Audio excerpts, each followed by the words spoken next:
Good afternoon, and welcome to Brown Girls in the Rain, episode 18, where we discuss Octavia E. Butler's The Parable of the Sower.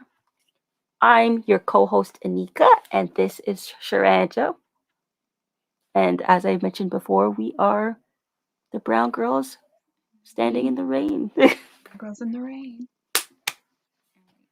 All right, Sharanja, take it away. Started off? Yeah. Okay, hi guys. So as Anika mentioned, we read Parable of the Sower.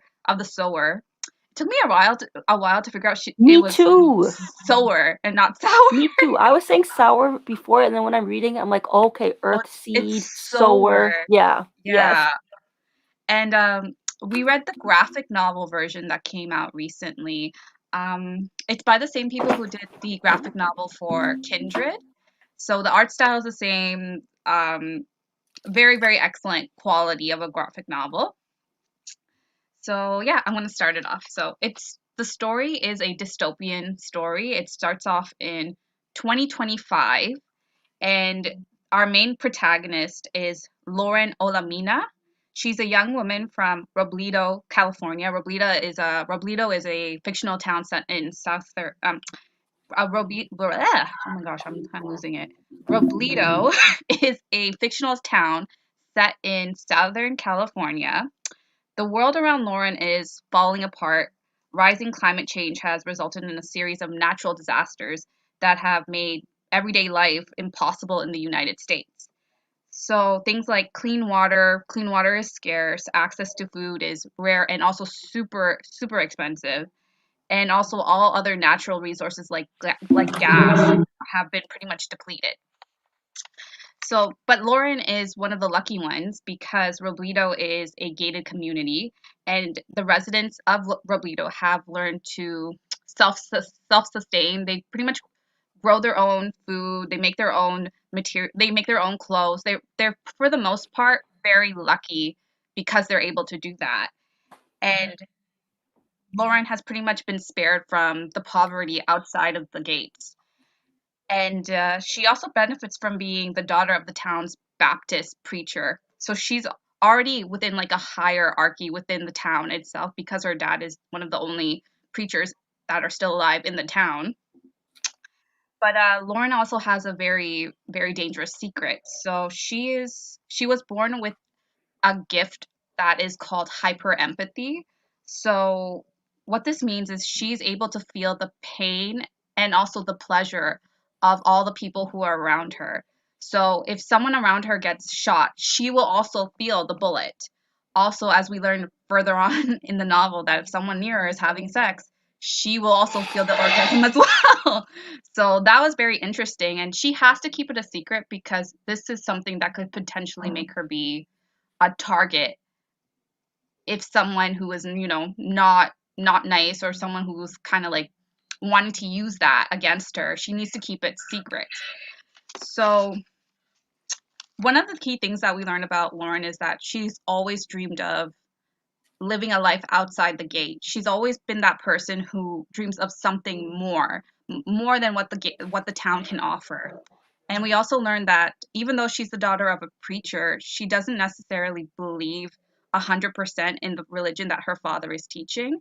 All along throughout the story, she's cultivating her own religion called Earthseed. And we learn about Earthseed as the story goes by because the story is interdispersed with writings from Lauren's notebook, poems, things that she believes that is what God should be.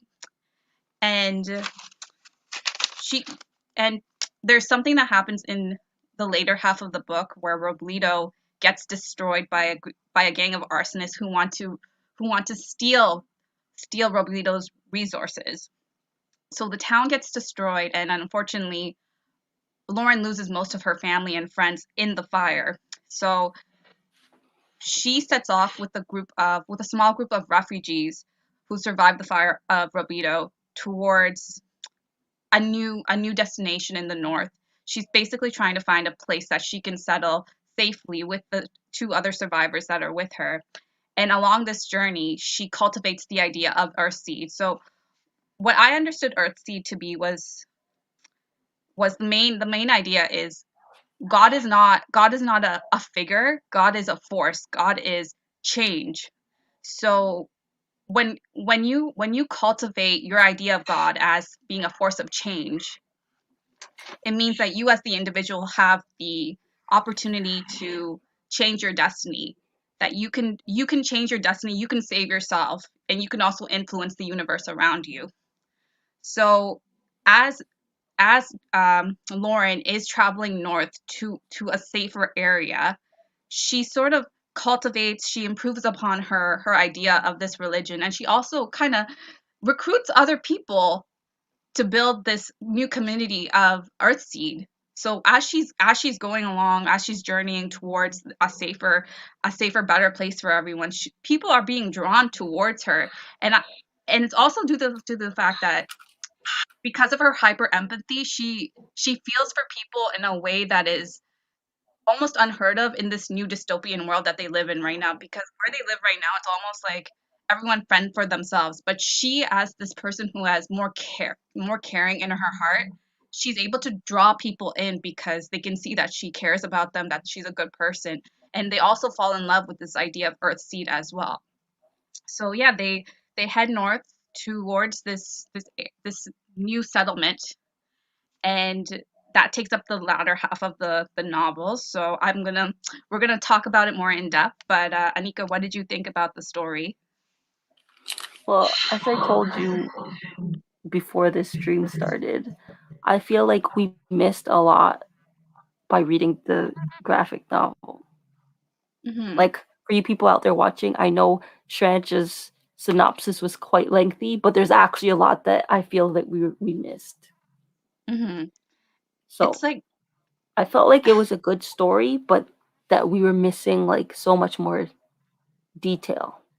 yeah, like there were certain things that were just briefly touched upon in the graphic novel, whereas if I felt that read the books, then it would have gone into so much more depth. Like even Earthseed, the concept of Earthseed, it's only Yeah. like she only touches they only touch the surface of it in the graphic novel.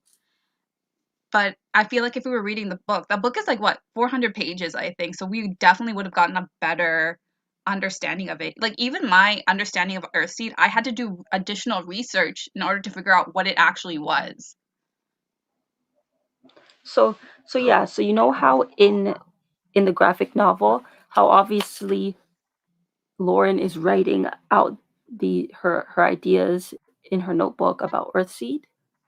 So I feel like in the actual book, we would have gotten that like it would have been better to read it because in this Mhm. way, at least I found because I was reading it on my tablet. I was like trying to strain my eyes and like zoom in as much as I could to try and like see what she was writing. And like I Mhm. feel like that as well as because it's a graphic novel, it took away from it Yeah. because like the whole thing is graphic. So like in the book, I feel like it would have been better for you to like be able to see what she was writing in full, like Mhm. in a full length thing. Like okay, today, today's log, like today's Today's entry. log. Mhm. Yeah. Yeah, no, I agree with you 100%. Like I feel like the if we had read the book, it would have gone into more depth about how she was actually feeling in the moment. Because the graphic Mhm. novel came off as very just like show and tell, but not enough Mhm. show, right? Mhm. And the uh, the book probably would have gone into more detail about her specific relationships with other characters. Because we were talking about this prior to the stream as well. She has a stepmother in the story, but the stepmother, when you read it in the graphic novel, it's very, I wouldn't say it's antagonistic, but it's definitely not positive either. But we're not really given a sense as to why it's like that. We're not given a sense as to like what's the history between these two characters. Like what's Corey, like how did Corey even meet Her dad. Lauren's father, right? Yeah, and I feel like in the book, their relationship probably went more in depth. Like there probably Hmm. was a lot more in depth character development for Corey. But in this, it just kind of felt like she was there. Like she was mentioned that she was there, and then you had the moments where it seemed like she didn't like Lauren. Yeah. Yeah, and those moments when they came off very, very tense, and then there Yeah. would be other moments where they're just completely okay. Yeah. But also we're only really introduced to Lauren's relationship with one of her siblings, and that's Keith, who is problematic on his own. She has two other siblings that we don't Yeah, really. two other brothers. Yeah, she has two other brothers that we don't really hear about in the graphic novel, and I wonder if that's the same in the book as well, if she has an actual relationship with them in the book versus the graphic novel. I think that she probably does. It's just that obviously Keith is the closest one in age to her, so they focus on Mhm. that in the Mhm. graphic novel. Mhm. And as you said, he's problematic in himself. So Yeah. There's a whole section of the book that's just dedicated to Keith and his storyline.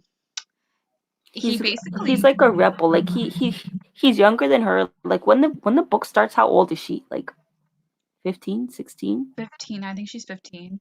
and he's 13, I believe, when Yeah, it he's starts. 13. And like Mhm. his from the beginning, his whole thing is that like I'm a man, I can do this because I'm a man.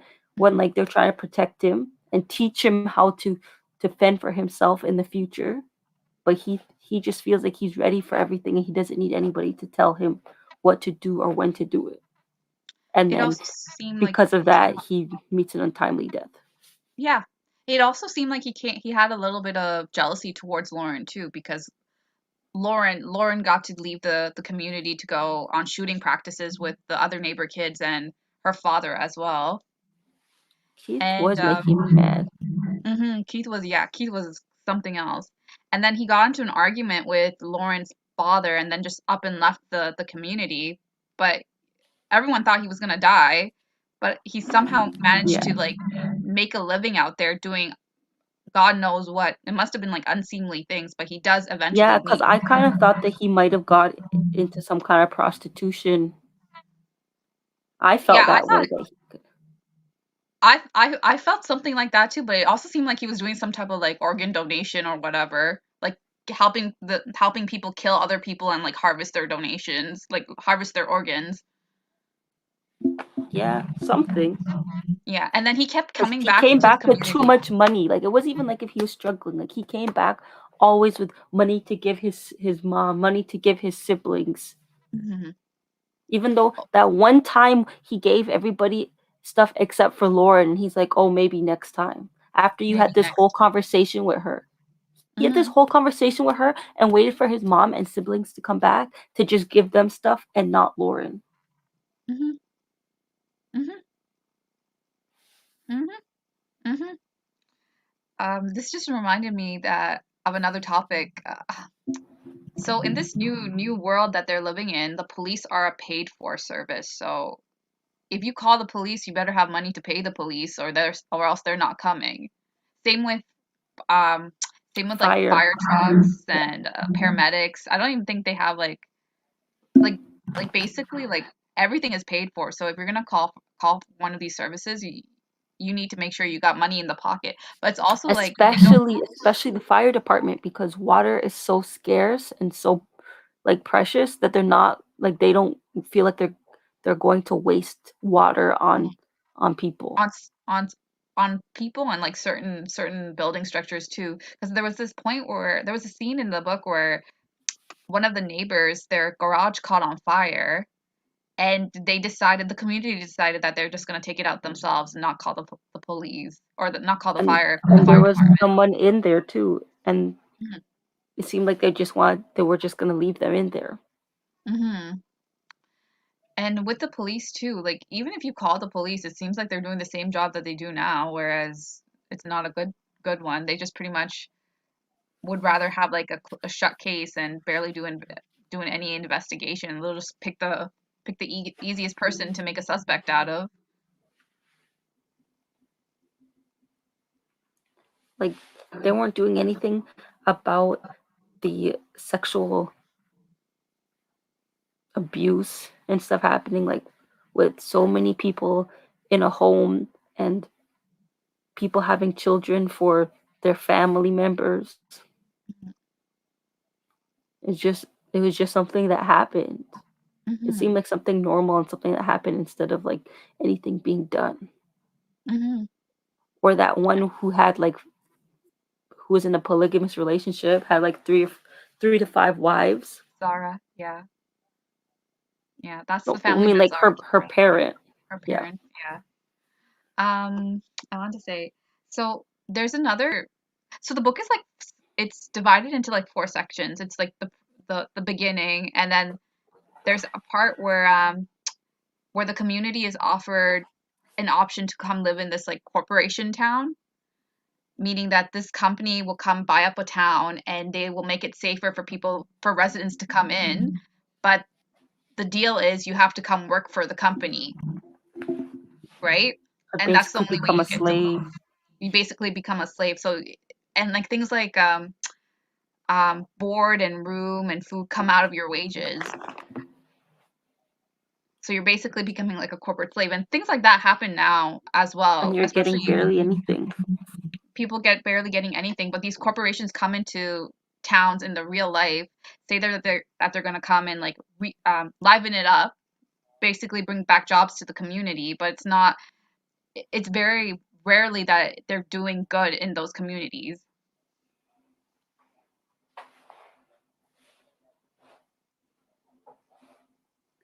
Yeah, and I think it's Lauren's best friend, Joanna. Joanna and her family decide that they're gonna go and live in this new town, right? And it Hmm. was interesting because you see Joanna leaving Robledo first, whereas when Lauren talked about this whole thing about Lauren wanting to leave the town like a few years prior, She what was it wanted to that Joanna stay. did? Joanna ran and told Lauren's father, Her right, that Lauren had a plan to leave the community, right? no, I think she had told Joanna had told her own parents, who Hmm. then went to um Lauren's father. Hmm. So I found it very like And she ironic that felt betrayed. She's like, that's the day that I was no longer best friends Joanna, with her. yeah, I would feel betrayed in that moment too, because you tell someone something out of, privacy and just pure friendship, and then they just go and tell their parents about it. But it's also funny because Joanna still ended up leaving the town before Lauren did. Yeah. And that's another thing too. You never find out what happens to Joanna after that. It's like she's not even mentioned anymore. She probably died. Maybe. Or Do you think even that, what's her or even Lauren's boyfriend. oh, Curtis, The her before, her yeah. non-important boyfriend that's like she's not, I don't even know if she really liked him or if he was He just wanted to marry her and she was just like, nah. I yeah, think she's like I think she was low key just using him because, as you said, with her hyper empathy, she'd be feeling people's pleasures and their mhm. pain. So when That's, she was pleasuring him, she was getting double the pleasure because she getting her own yeah, and she was his. getting double the pleasure. Like I felt the same thing too. I think she was using him as like some type of companionship. It didn't seem like she was in love with him or anything. It just seemed like, Because things she made don't, sure she didn't want no kids with him. Like yeah. everything's so hard to come by, but yet she used to always make sure that she was safe. She'd buy her condoms and everything. Like but that's what I liked about her because she was smart. Yeah, But then smart, can we but talk not when about, she went with that old man. That wasn't that's what I smart. wanted to talk about next, Bankel. I was so Hmm. like, so Bankel is one of the people that she meets on her pilgrimage north to find a safer space for Oh everyone. wait, pause before you say that. Before she met him, or was yeah, before she met him, when they're about to move, they're like, in order for them to survive, it has to seem like it's two men and one woman. So Hmm. she actually cut off all her hair and appeared to be a man. So when he met Hmm. her, he just thought she was a feminine-ish looking man. Okay, Hmm. go as you're going. Take it away. Yeah, so Lauren eventually ends up embarking on a relationship with Bankel, but it's kind of, it's like Cringy. a yeah, it's kind of cringy because it's like a May December relationship. He's a lot older than her, right? Wasn't Yeah, he like in his 50s? like he was a whole doctor. He was a whole doctor. He was a widower and he experienced life before like before the society. whole society collapsed, right? Yep. And she's not even 20 yet. She's still in her teens. I don't And even the think thing she's is, 18. he already like he full on slept with her before he found out how old she Oh was. shoot, how old she was. Yeah. You should have asked that before. But I was side-eyeing him throughout the whole as I'm like, this guy seems way too good to be true. The fact that he has his own plot of land that he's like making way towards, and that everyone, and then eventually that's the land that they decide to settle on for the community of Earthseed. But Hmm. originally he was heading there without telling anyone where he was going. Like he was just gonna travel with them for a couple of weeks and then split off from them once he got close to his plot of land. Like supposedly his sister and her family were already living there, and he was going to go meet them. And he just kept this information to himself. That's a picture of him and her. They both look manly. Yeah. But like Anika, didn't you think there was something suspicious about him? Yes, I thought I didn't trust him. Not Especially fully. like it was really weird to me, like how okay, so there was a scene where there was a shootout happening in front of a bridge, and the whole community of like the Earthseed followers were hiding out, and then Lauren was like, "Where's Bankel? Where's Bankel?" And Hmm. Bankel just comes back, and he has like a kid in his hand, and apparently the kid's mom is dead, and I'm like, did Bankel kill the mother? Was he trying to like rape the mother or something? Like this is so Exactly. And sus. I think that if we read the book, we might have some answers. Yeah, like I have Or so maybe many or maybe questions. he would have been less cringy because we would have had more backstory. Like more, yeah, that's another thing. Like the only character that's really humanized in the graphic novel is Lauren. Everyone else is kind of like 2D, two-dimensional.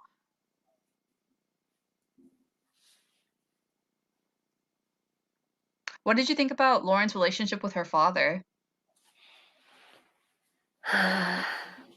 Like very strained. Because I feel like even it probably was strained from the beginning before she had these thoughts and feelings because he was married to her mother first, and then she became like a drug addict. Sorry, I shouldn't say that. A person who uses drugs and got addicted to them, and then that affected their child. Mm-hmm. So I feel like, especially with him being a minister, that is a big like no no. And then with her being having hyper empathy, him making her hide that, like he was ashamed of her. Mm-hmm. Like he was ashamed of her, and there was also no room on certain topics. It seemed like there was just no room for discussion. Like it was either his way or the highway. Like he was even really weird about her even cultivating the idea of leaving the town, right? Yeah, Because remember yeah. she tried to talk to him about like having an emergency backpack where if like things happened, she would have this pack that she can just access right away. And she was asking for things like a gun, like her own gun. Oh, Anika, where did you No, I'm go? still here. I'm still Oh, here. I was just playing around with this thing. oh, okay. I'm like I thought I lost you, but No, no, no, no. yeah, he he seemed like very against the idea of even her just leaving the neighborhood. And I wasn't sure if that was for her own protection or maybe he just wanted her close to him at all times. Yeah, but like he doesn't. He should have been acting like that with Keith. So why Mhm. wasn't he? Or like I But don't know. Even like the story starts off with her going to get baptized. From the beginning, she did not want to be baptized because she mhm, knew that she didn't agree with that religion. mhm. But So that's like another thing.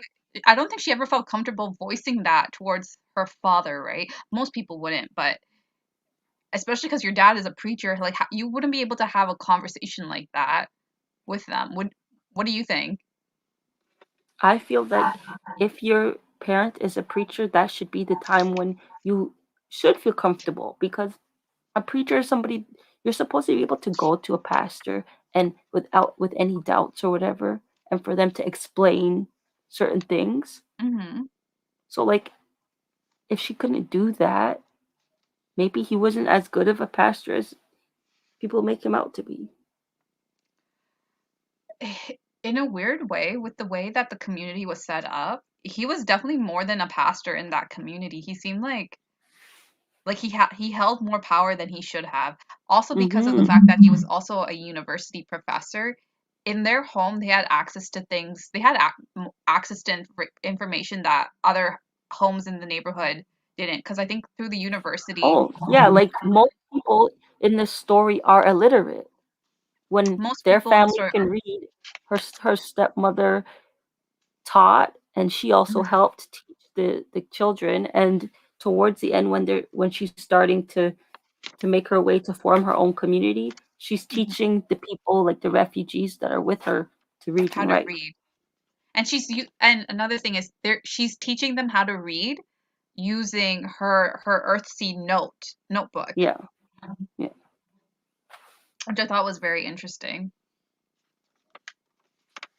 I mean, it kind of parallels how a lot of like older people, like the older generations, learn to read with the Bible. Mhm. Yeah, even now, in a lot of countries, like the first thing that people use as a reading tool is like the Quran or the Bible. It sort of frames the like a child's viewpoint on the world as to like what they see as bad and wrong.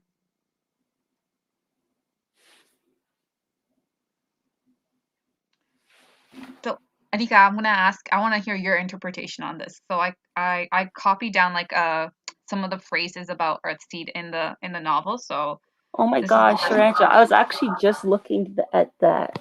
Like the one that says God is neither good nor evil. Okay, go. Ask me your so okay. question. So okay, this is like one of the phrases. Hmm. So why is the universe? To shape God. Why is God? To shape the universe. So how do you interpret something like that? Say it again, why is, Why is the universe? To shape God. Why is God? To shape the universe. okay, so you're asking what I think about that? Hmm.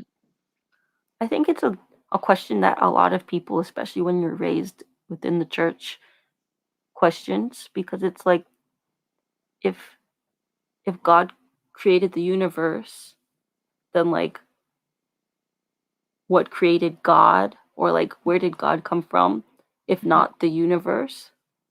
Hmm. So it's like, I guess, which came first, the chicken or the egg? Or Hmm. how do you explain how things come about if this overarching God is who created everything, but like you Hmm. don't know where this God came from either? Hmm. I think it's just like a question that a lot of people have.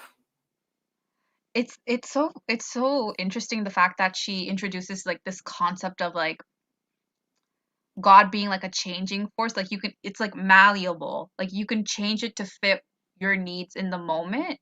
Whereas Hmm. like the way that like I was taught God, I had like this weird upbringing between like being Jehovah's Witness and like being like Protestant. So, but in both sections of that Christianity that I was taught, God, there was no room to even question who God was. God was always male. God was always a figure, most all the time male, and he was always a father, like the Yeah, it's figure supposed of to be a a father father. figure. Yeah. Yeah. So you wouldn't even be allowed to like question that idea because then they just think that you're not understanding the religion properly. So I thought it was really interesting the fact that like she's allowing people to to create their own idea of what God is in order for it to fit their day-to-day lives. Hmm. And also the fact that like God is not a person, it's a force. I thought that was very, very deep.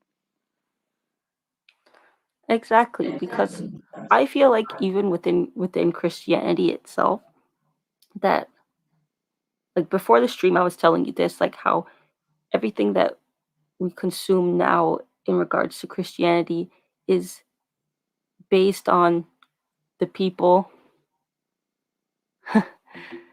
it's based on the people who like were writing the Bible or whatever, which obviously it says it's their versions. It's the King James version, the New International Version. So it's like a version of something. Somebody wrote this version. Somebody Mhm. is writing this version for a purpose of somebody to consume or to see in a certain way. And like if you compare the different versions, sometimes things are said in a different way. And if you look at the original text or the original um like if whether it be Greek that it was written in originally or um I don't think it's Arabic, but let's say like Arabic, if you use the certain words, they have different meanings, but like in the English language, we might only have like a word for that.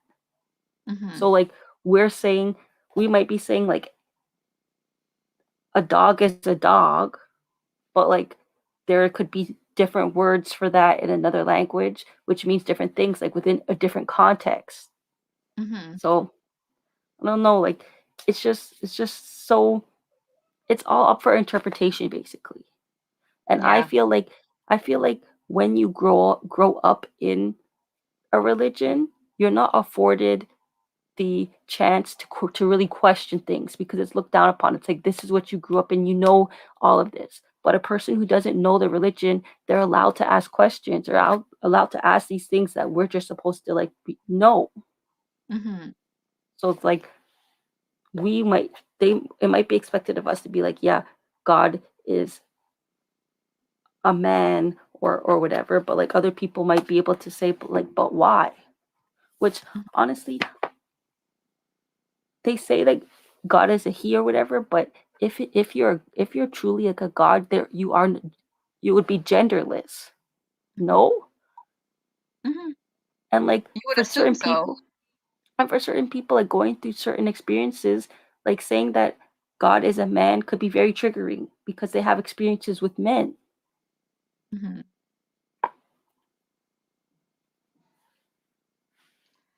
Oh my gosh. The Yeah, exactly. Mhm. Like like people like I understand what the word virgin means in our time now, but like a virgin really was just a maiden, a young girl. And Someone to be even now, considered pure. and even now, like the word virgin, so gay people are just going to be virgins their whole life because if they have sexual relations in a different way other than like Penetration. of well they are having regardless it's still kind of penetration but it's what kind of penetration Mhm. then it's not considered. Oh my gosh. In relation to the title of the book, the Parable of the Sower. So I think one of the ideas that Lauren mentions about earth seed. So like human beings are seeds that are planted into the earth, and based on where they're planted, they have to adapt and sort of grow based on the conditions around them, right? Which is Hmm. it goes back to that thing she was saying about God is change, God is the ability to adapt, right? And there was a second part of the her whole concept of God seed that like I think we forgot to mention about. But you know how in the book she has a very high level interest in space exploration, right? There was a Hmm. whole section in the book where they talk about how NASA is still a thing in this dystopian world, and how the whole point of NASA now is to find other planets that can carry human life. And I think one of the planets that they were focusing on was Mars, right? Yeah. And I think out of her whole family, Lauren was the only one who was interested in it, right? Because she's like the resources on Earth are depleted. we should find another planet to like continue human life on, right? Whereas everyone else around her was just like, this is just a waste of money. Like this money can be used to like help the communities who are on Earth right now, right? So she incorporated her interest in space exploration into the religion of Earthseed as um hold on. Hold on, Anika, my mother. Mm-hmm. Oh, thank you. Guess what These I look some got? rodents. No. What is it? Mango? Mango, yeah. It's mango time. But what was I saying? Yeah. So there's a section in Earthseed where she talks about fulfilling one's destiny. And in the destiny that she's talking about is like the human the human need to explore, to go out and colonize like these planets out in space and continue like the growth of the community of the Earthseed community. Yeah, I think she mentions destiny a lot. Like destiny is a big thing. Cause Mm-hmm. like this thing on page 217. No, wait, is it page two? No, 206. It says, God is neither good nor evil, neither loving nor hating. God is power, God is change. We must find the rest of what we need within ourselves, in one another, in our destiny. In our destiny. And there's a whole community aspect to Earthseed too, the fact that like Well, it's at not the just end, about because at at the the end. beginning, like the community is herself, but then Yeah, through traveling, she shares it, and like she wants to build this big community in what she later calls Acorn.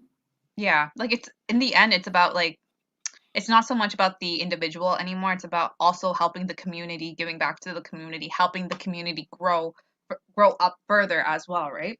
And when you said it like that, it hit me in another way too. How you said like at the beginning it was just her, and then she sort of adapted her religion as she was meeting other people and learning about the world outside too. That's deep. It just hit me right now as we were You know, talking I could be deep sometimes. Snaps for Anika. Snaps for Anika. about. Oh my gosh. So Anika, because I was questioning this too. I kind of want to go back and read the book now and then continue the Mm-hmm. series. And because I think Yeah, there's because the second one's Parable of the Talents. Parable of the Talents, and I think she was writing a third book too, but she passed away before she could finish it. Octavia, like Parable of the Trickster.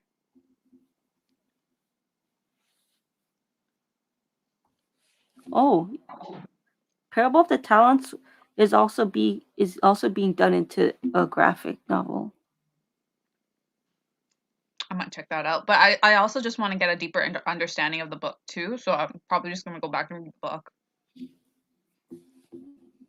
Maybe Neil Hawkinson can finish her book. Oh, that was another thing I forgot to mention. So the author who does like the opening to the graphic novel of Parable of the Sower is a really well known Jamaican um, Canadian. Jamaican Canadian sci-fi author as well, Nalo Hopkinson, who's written books like Brown Brown Girls Girls in in the the Ring. Rain In the Ring. In the Ring. In in the Rain 1998, her debut novel, I think it debut was. novel, and she mentions I really like reading that opening. She basically mentions how like E. Butler has been like an inspiration for her whole life, and they were even supposed to go on a tour together because they both worked for the same publisher and they had books coming out at the same time, but unfortunately Octavia E. Butler passed away before they could go on the tour. But yeah, she should totally finish off the third book. I'm looking to see. Because Octavia E. Butler has two, three, including this one, 3 series, and then some standalone novels and short stories. So she has the Patronus series, which is 1, 2, 3, 4, 5, five, 5 books.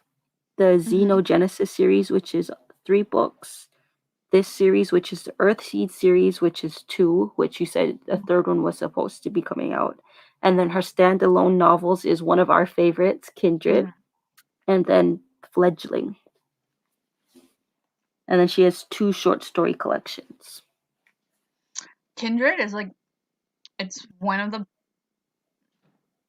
best sci-fi historical novels Really ever good. written. It's really good. And the like I mentioned before, the same people who did the graphic novel for Parable of the Sower also did a graphic novel for Kindred. Although I feel like I haven't read the graphic novel, only the actual one. I can loan you a copy. I have like a PDF version. But it's the same art style, it's the same type of story, but I feel like they did a better job of adapting like the core themes of Kindred in that In graphic Kindred. novel. Yeah, versus this one. But maybe I think it's because this one just has a lot more, like she basically created a religion in this story. So Yeah. And this it one could deals with a lot of like diary entries or like mm, daily yeah, entries. yeah. Whereas like with Kindred, like you still get the heart of Kindred in the graphic novel. Hmm.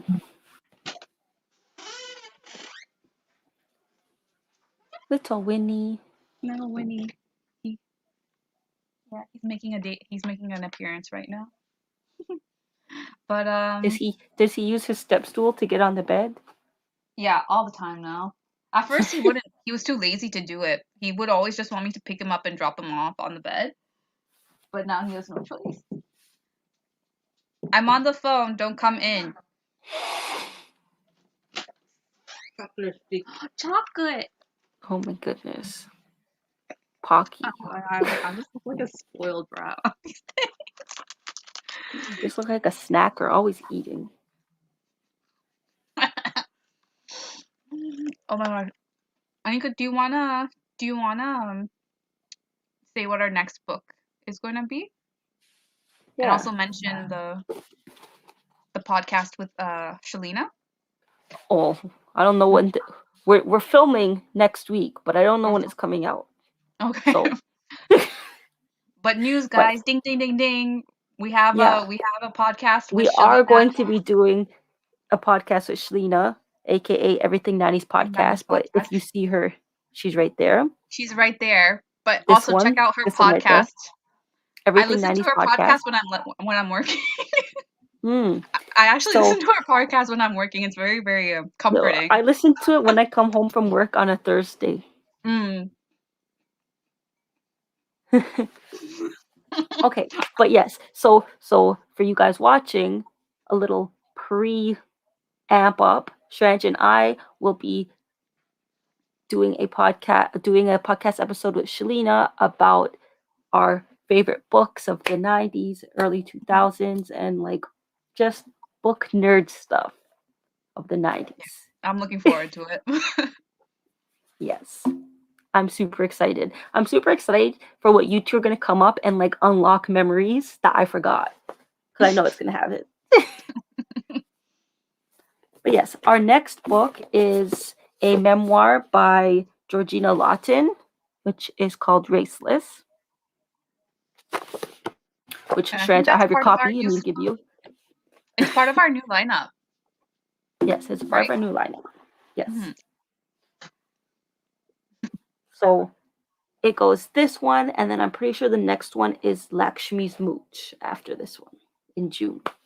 Mm-hmm. Looking forward to it. I like the books that we've chosen for our new setup. Good. This one's on the list eventually. Beautiful cover, indigenous. Yeah, that is a We gorgeous got cover. Nubia, real one. The Vanishing Half. Mm-hmm.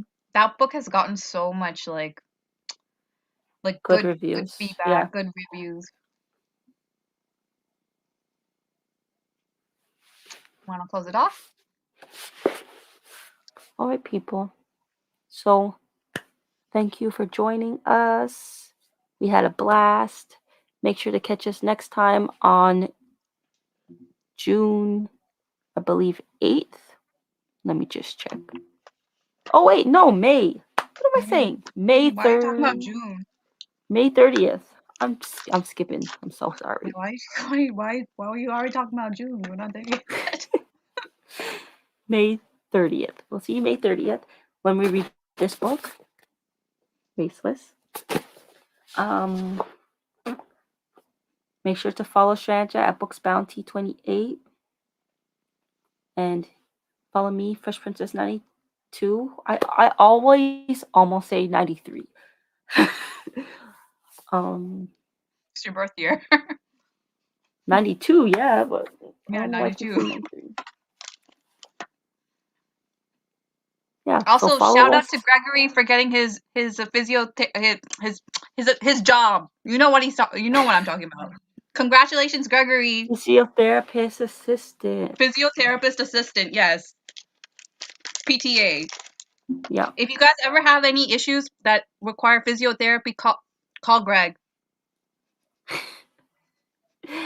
Hopefully he treats you better than he treats me, because I'd be saying I need help with something and he say he don't know how to help me. All right. Bye, team. Bye, fans. Chowsers. Our 2 fans in there. We love you, Shalina and Greg. You are our top 2 people right now. Our only 2 people.